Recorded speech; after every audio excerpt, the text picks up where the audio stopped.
जब किसी भी तरह से जब शैतान हमारा पीछा करता रहता है, तो सबसे पहले और सबसे ज्यादा जो हमें चाहिए, और सारे एक हो जाते हैं, सारे विश्वासियों को एक होना बहुत जरूरी है, परिवार को एक होना जरूरी है, और हमें अपने मन और दिल और शरीर को आत्मा के अधीन में लेके आकर यूनाइटेड होना चाहिए, क्योंकि ये युद्ध का समय है। मैं शारीरिक युद्ध की बात नहीं कर रहा हूं, मैं सामरिक युद्ध की बात नहीं कर रहा हूं। I am not talking about the physical war, I am not talking about the war that world does, लेकिन मैं उस युद्ध की बात कर रहा हूं जो कि आप रात को सोना चाहते हैं लेकिन नींद नहीं आता है, जबकि आप शांति के साथ रहना चाहते हैं लेकिन शांति नहीं है, खाना तो खा लेते हैं लेकिन वो तृप्ति आपको मिलता नहीं है, पैसा तो कमा लेते हैं लेकिन वो खुशियां नहीं है। You are in a battle. लोग आज युद्ध में हैं, कितनी कोशिश करने के बावजूद भी संतुष्ट नहीं हो पा रहे हैं, युद्ध में हैं। बाइबल पढ़ना चाहते हैं, बाइबल खोलते ही नींद आ जाता है, युद्ध में हैं। हमें जानना चाहिए कि हम युद्ध में है। जब पता चल जाता है कि इमरजेंसी सिचुएशन आ गया है, जब पता चलता है कि अभी घर में बैठे रहने से काम नहीं चलेगा, फटाफट इसको हॉस्पिटल में लेके जाना है, वैसे समय आ गया है। जब हम अटैक में होते हैं, उस समय को हमें खाम ख्याल नहीं लेना चाहिए, हमें युद्ध परिस्थिति में हमें आगे बढ़ना है। पहला पत्रस उसका 5 उसके 8 और 9 आयत में लिखा गया है, सचेत हो, जाग जाओ, वेक अप, और जागते रहो, क्योंकि तुम्हारा विरोधी शैतान गर्जने वाले सिंह की नाई इस खोज में रहता है कि किसको फाड़ खाएं। विश्वास में दृढ़ होकर और यह जानकर उसका सामना करो कि तुम्हारे भाई जो संसार में हैं ऐसे ही दुख भुगत रहे हैं।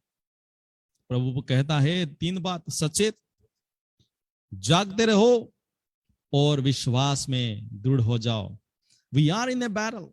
बैटल के समय में हमें हमारी तलवार अपने पास रखना जरूरी है। बैटल में हम है, इसलिए हमें सचेत होकर रहना जरूरी है। कौन सी तरफ से वो आके हमें अटैक करेगा। आज आप सोच रहे होंगे कि मेरे पास नहीं है, नहीं है, नहीं है। शैतान क्या करता है, आपको कंजूसी के जरिए से अटैक करता है। कई लोग के पास, कई लोग के जीवन में पैसों की बरकत इसलिए नहीं है, ये नहीं कि वो काम नहीं करते हैं, इसलिए नहीं है क्योंकि वो प्रभु को नहीं देते हैं। शैतान नहीं चाहता कि लोग प्रभु को दें, वो अटैक करता है। विश्वासियों को किस तरह अटैक करता है, हर विश्वासी को पता होना चाहिए कि परमेश्वर की सेवा करने वालों के खिलाफ हमें कुछ भी बोलना नहीं है, ये कुछ सुनना नहीं है। लेकिन शैतान क्या करते हैं, आकर पास्टरों के खिलाफ, प्रभु के काम करने वालों के खिलाफ बोलने के लिए और सुनने के लिए हमें उकसाता है। हम बोलते हैं या इसमें क्या गलती है, सच बात है ना, पास्टर ने भी गलती किया है, सही बात है। प्रभु की सेवा करने वाले पास्टर हो या मिशनरीज हो या जो भी हो, वो गलती भी कर दे। साउल सोया हुआ था, दाऊद को उसके साथी लोगों ने बोला, उसके मंत्री लोगों ने बोला, अभी साउल सोया हुआ है, अभी अच्छा समय है, उसको जो है मार दो। दाऊद क्या बोलता है, मैं परमेश्वर के अभिषेक को हाथ उठाने वाला कौन हूं। आज कई लोगों के घर में, कई विश्वासियों के घर में बरकत नहीं है, क्योंकि पहली बात तो वो अपने दशमांश वफादारी के साथ नहीं देते होंगे, या प्रभु के काम के लिए खुले दिल से नहीं देते होंगे, या प्रभु के लोगों के खिलाफ चुगली कर रहे होंगे। चुगली एक शैतान की हथियार है। जब वो अटैक करता है, क्यों अटैक करता है वो, ताकि आपके घर में बरकत ना रहे। और जब आपके घर में या आपके पड़ोसी में या आपके देखने वाले अगर कोई बढ़ जाता है, कोई फिनेंशियली हो या एजुकेशनली हो बढ़ जाता है, तो आपके अंदर शैतान उनके लिए जलन लेकर आकर क्या करता है, आपको अटैक करता है। आप सोचते होंगे कि जो इनको कैसे ही करके जो है वो कल का लड़का इतना बड़ा हो गया, वो मेरे सामने ही तो 2 रुपये का चाय पीने वाला आज जो है 5 स्टार होटल में जाके खा। जलन, अहंकार, ये शैतान का तलवार है। ये अटैक करता है घरों में, परिवारों में। जैसे कि मैंने कहा, आज लोग इस बात के लिए दुखी नहीं है कि उनके पास नहीं है, आज लोग इस बात के लिए दुखी है कि दूसरे के पास हो गया है।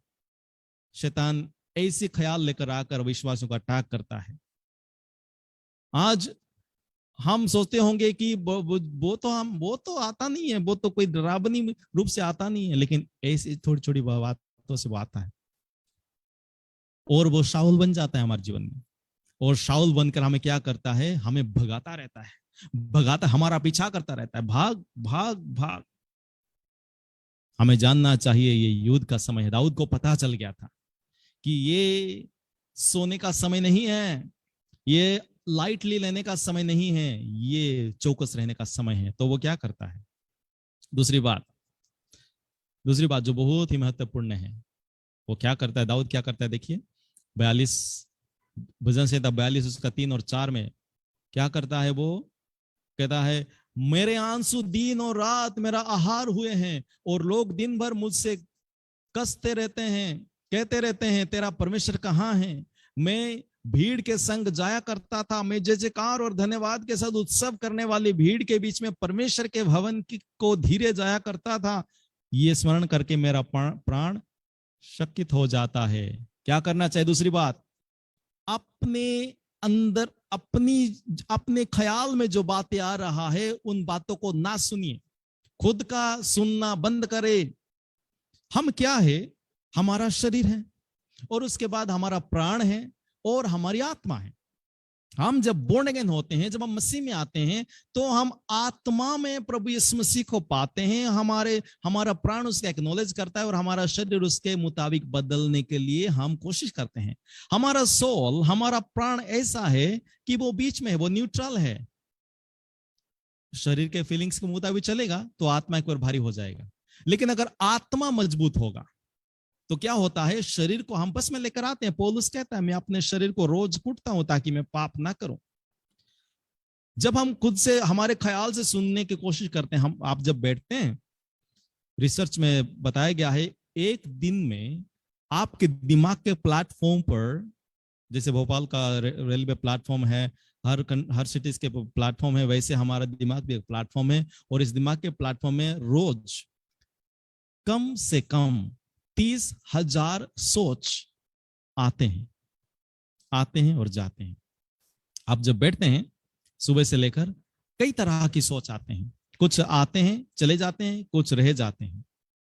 और जब हम अपनी ख्याल की सुनते रहते हैं, हाय मैं मर गया, हाय मेरे साथ ये नहीं होगा, मैं पता नहीं क्या करने वाला हूँ, पता नहीं ये बीमारी कब तक रहेगी, पता नहीं मैं कितना मेहनत करूंगा तो ये कर चुका पाऊंगा, पता नहीं इससे मैं घर कब बना सकूंगा। ये सारे बहुत सारे ख्याल, कभी कभी घमंड के ख्याल, कभी कभी इनफेरियोरिटी कॉम्प्लेक्स के ख्याल, ऐसे बहुत सारे ख्याल आते हैं। इसलिए अपनी आवाज को मत सुने। जब यीशु मसीह अपने चेलों को बोला, गेत्सेमनी बगीचा में प्रार्थना करने के लिए जब गए थे, यीशु मसीह ने अपने चेलों को बोला कि यहाँ पर जागते हुए प्रार्थना करो। यीशु मसीह जब आगे जाकर गेत्सेमनी बगीचा के अंदर प्रार्थना किया, प्रार्थना करके जब वापस आता है, देखता है कि उसके चेले लोग बड़े ही आराम से सो रहे थे। 3 बार यीशु मसीह वापस आता है, 3 बार वो देखता है कि उसके चेले लोग सोए हुए हैं। तो उनमें से जब यीशु मसीह उनको पूछा, क्या तुम एक घड़ी के लिए भी जाकर प्रार्थना नहीं कर सकते हो?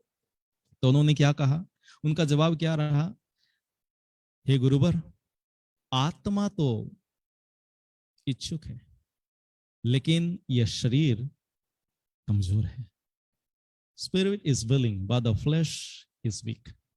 हमारी जो फ्लैश, हमारा जो शरीर है, हमेशा हमारी आत्मा के खिलाफ, हमारी जो फीलिंग्स है, हमारी जो ख्याल है, वो हमेशा हमारी कॉलिंग्स के खिलाफ।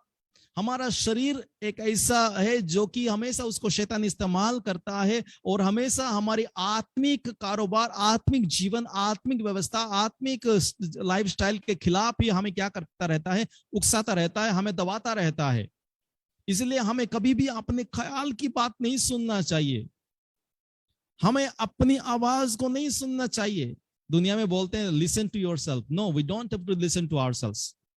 अगर हम अपनी बात सुने, हम सोचेंगे जो भी मैं सोच रहा हूं वही ठीक है, जो भी मैं कर रहा हूं वही ठीक है। आज इसी वजह से पूरे दुनिया में इंडिविजुअलिज्म, स्वार्थपरता बढ़ गया है।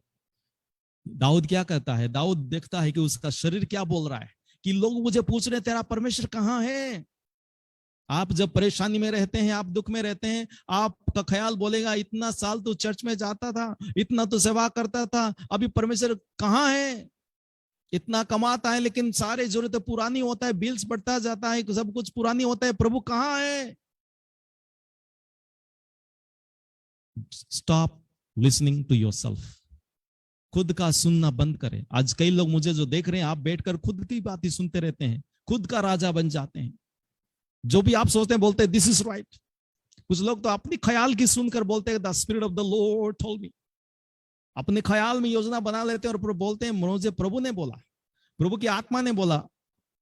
10 आज्ञा में प्रभु ने कहा है कि प्रभु का नाम गलती से टट्टे में ना लेना। Don't take the lord in vain, व्यर्थ में ना लेना। Stop listening to yourself. Daud ने क्या किया? दाऊद अपनी